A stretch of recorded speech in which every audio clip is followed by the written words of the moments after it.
Hi, it's Ray from Pro Shaper Workshop in Charlton, Massachusetts, and today I'm going to talk about rust in regards to collector cars. Now, we did an earlier video on rust, and I think it got interpreted as a general rust statement.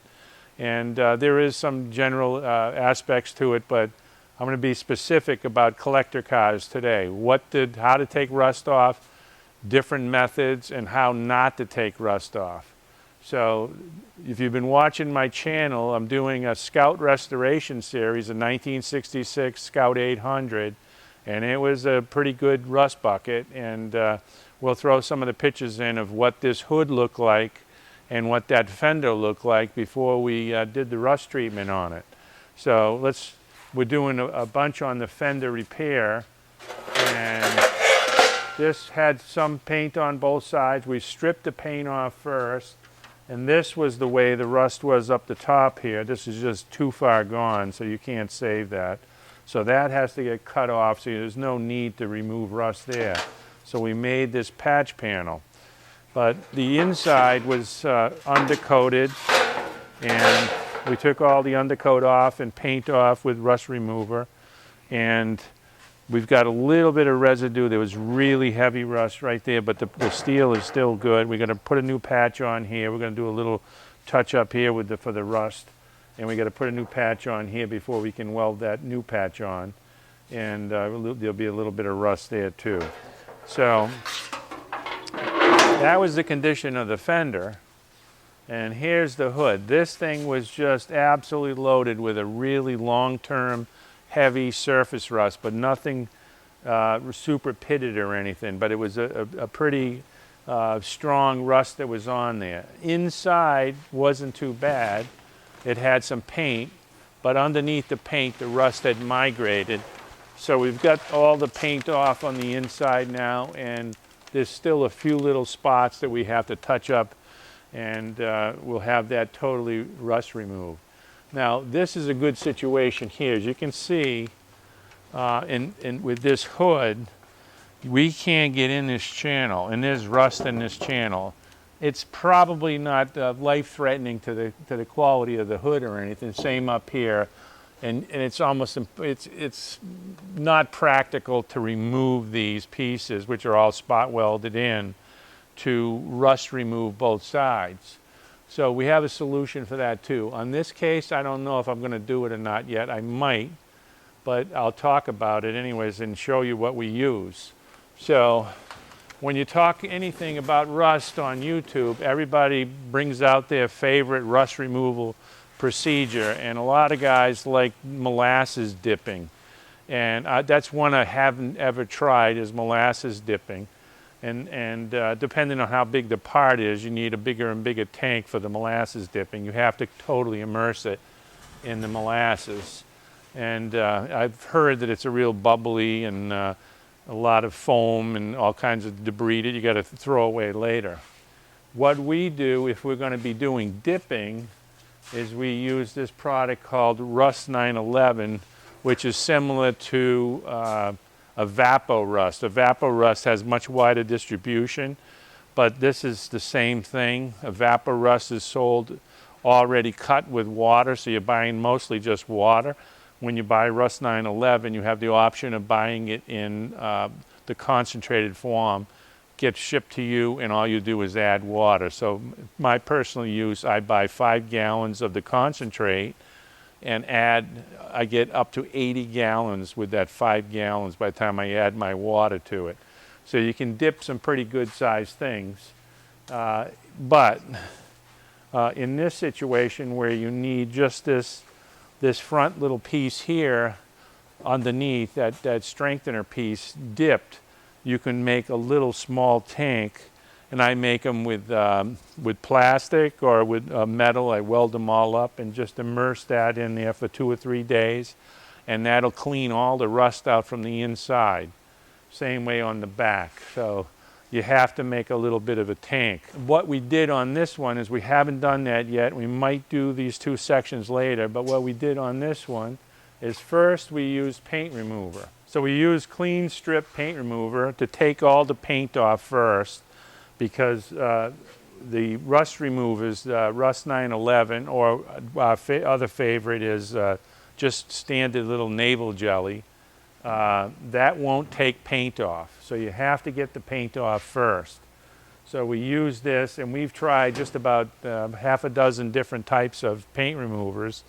And on the modern paints, the urethanes and epoxies and stuff, this stuff really struggles to take it off. You have to put 5 or 6 applications before it really starts to soften it up. On this case here, this was probably enamel that this was painted with, and it stripped it off pretty good. It took probably at least 2, maybe 3 applications to get it, all the primer and everything. So you take that paint off, you scrape it with a putty knife, and then hit it another time, and then use a coarse steel wool with lacquer thinner.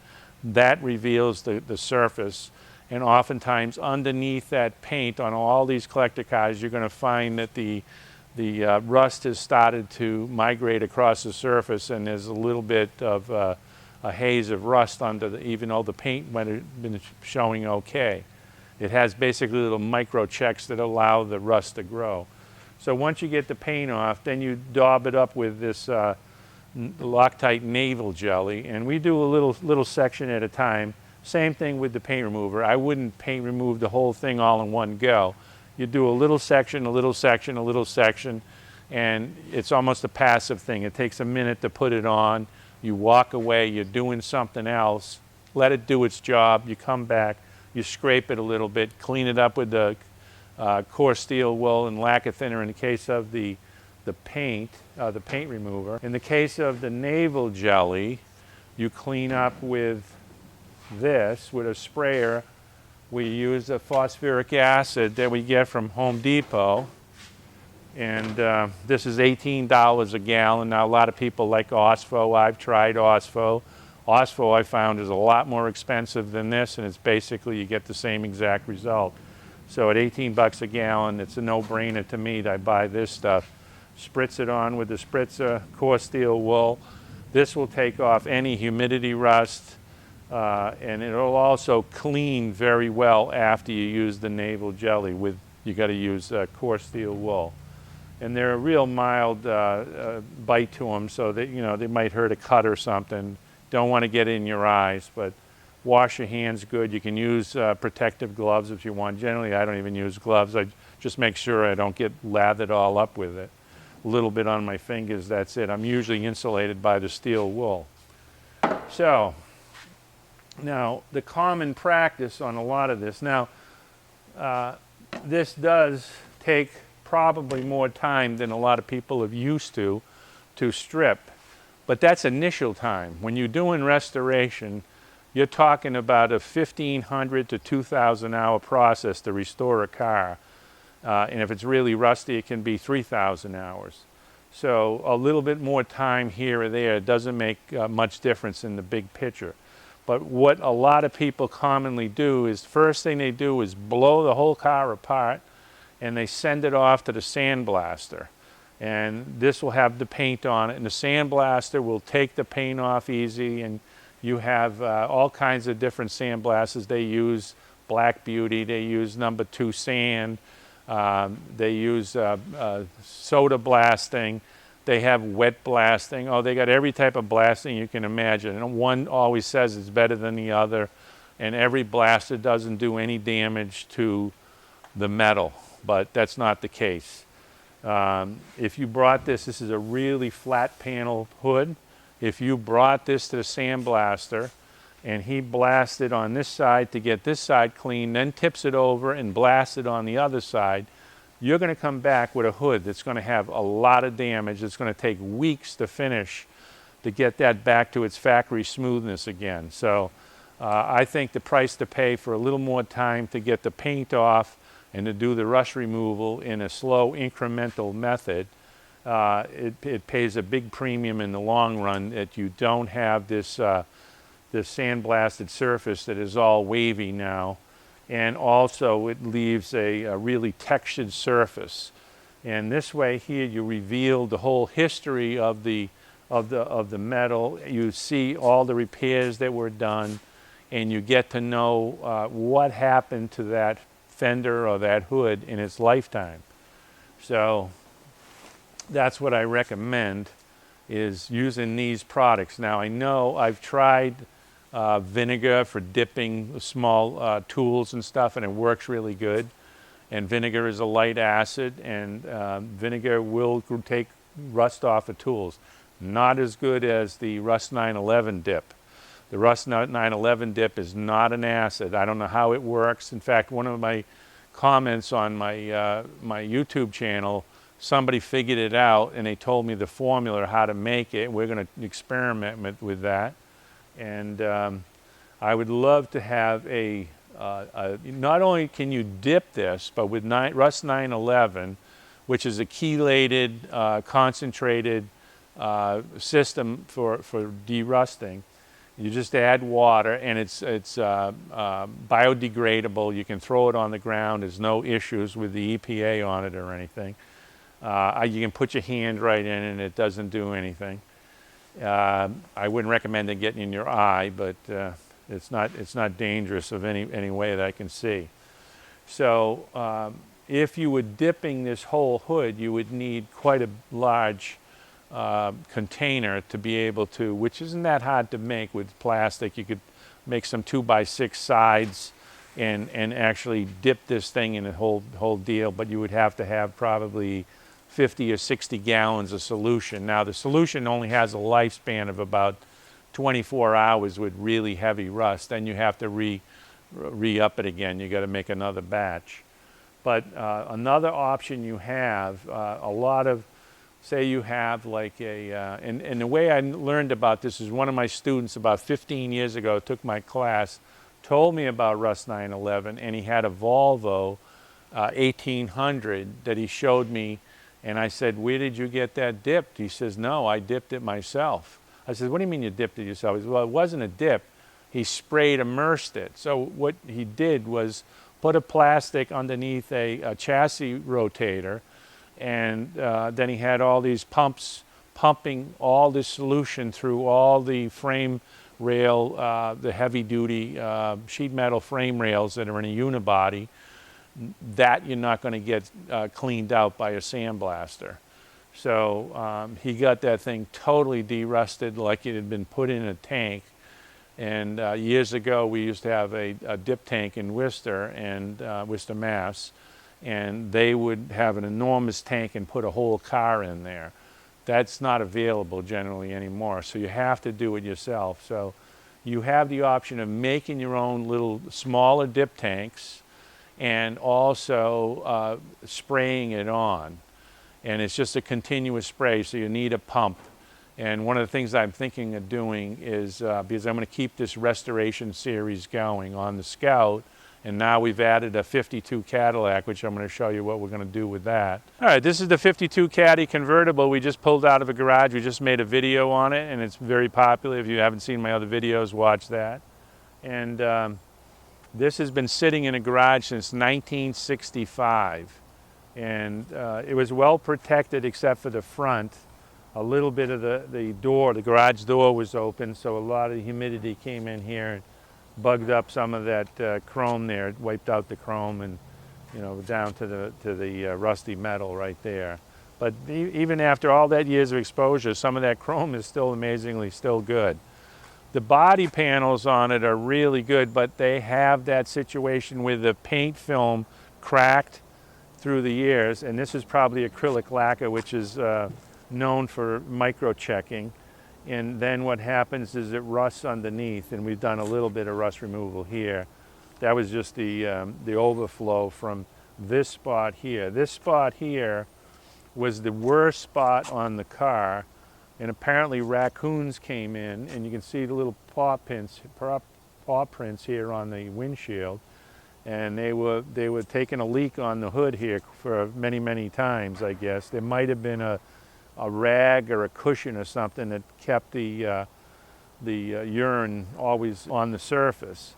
So when I first got to it, this was a real thick, flaky scum that's on the top, and you take a putty knife and you can crack it off. And that's how it was right here. Of course, you can see it went through over here. I took all the heavy stuff on the fender off, but there's a hole here. But here, it was just as bad as what you see right here, and I just wanted to see how that would clean up. Now, there's still a few little residue spots that need to be cleaned up, but the metal is a little thinner, and I just wanted to do an experiment. This was all with naval jelly here. I'll probably cut this piece out and make a new piece, and I'll probably cut this piece out and make a new piece here. So that's what we do. We do coach building and metal shaping at Pro Shaper Workshop, so that's not a problem. But I just wanted to use that as an experiment. The rest of the panels are really good, and we did, over on the trunk, we did this here. So you can see the sheet metal is actually really nice on this car, and it had this patina of rust where the paint had chipped away, and that was exactly what was over here. So first we did a paint remove, 1 square foot at a time, got it stripped, and then we used the naval jelly. So this is, you know, you don't want to get sand and sandblast this thing, and you know, you're going to do so much damage, plus you're going to have sand everywhere. And this is my intent on this is we're going to paint remove this entire car, and we're going to naval jelly this entire car. Well, what's naval jelly cost? We buy it from McMaster.com. It's, I think, $8.68 for a 16-ounce bottle, and a 16-ounce bottle goes a long way. So I figured I might spend $200-300 in naval jelly to do the whole car, and probably $200 or $300 in paint remover. And a lot of it's passive. You put it on, you walk away, and it doesn't do any damage whatsoever. And we still have to reveal the floorboards and everything. I think all the floorboards and trunk boards are all intact in this. It's really good. The seat was out of it and was in the yard for a while, and it's a disaster.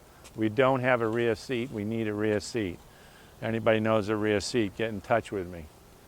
So to see how this works, this system works, I'm going to have Mark strip a square foot of the paint off over here, and then he'll video that, showing how that naval jelly will clean that spot up. We'll have to push it back inside.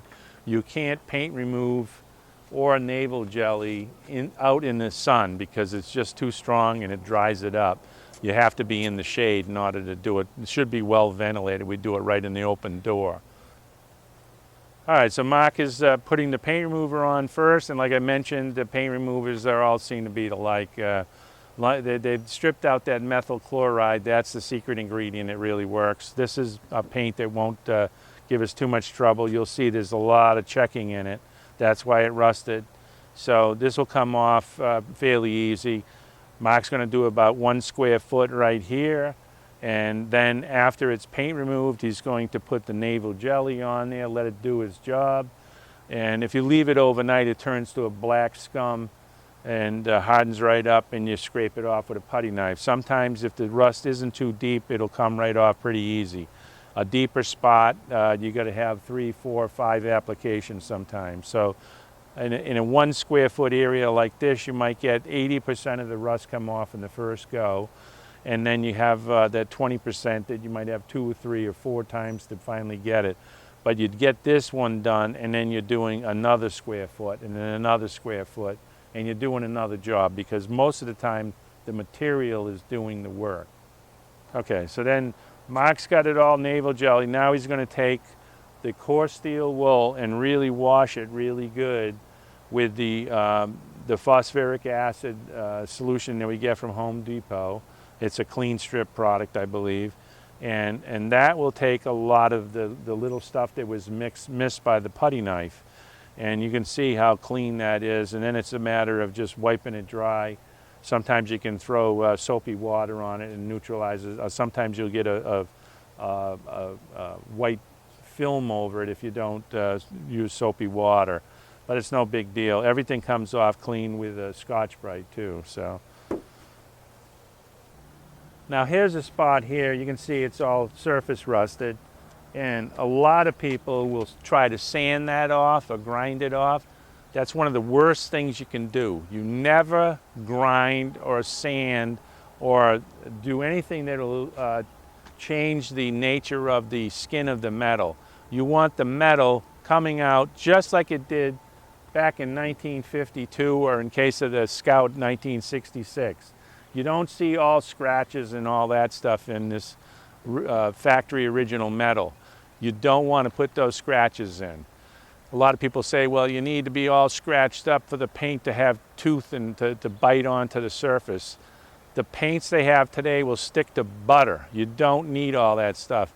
Sanding with 320 is good enough. Throw the epoxy primer on that, it'll never come off. The paints are absolutely amazing.